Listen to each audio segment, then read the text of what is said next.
ವಿನಯ್ನ ವಹಿಸಿಕೊಂಡು ಬಂದ ಸ್ನೇಹಿತ್ಗೆ ನಮ್ರತಾ ಖಡಕ್ ಪ್ರಶ್ನೆ, ಮರು ಮಾತೇ ಇಲ್ಲ.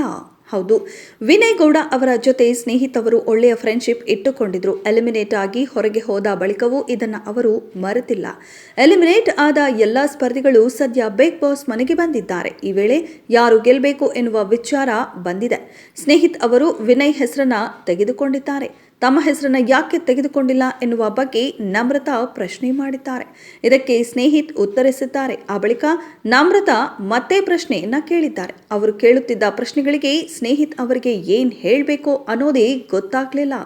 ಕಲರ್ಸ್ ಕನ್ನಡ ವಾಹಿನಿಯಲ್ಲಿ ಇಂದಿನ ಈ ಎಪಿಸೋಡ್ನಲ್ಲಿ ಇವೆಲ್ಲ ಪ್ರಸಾರವಾಗಲಿದೆ.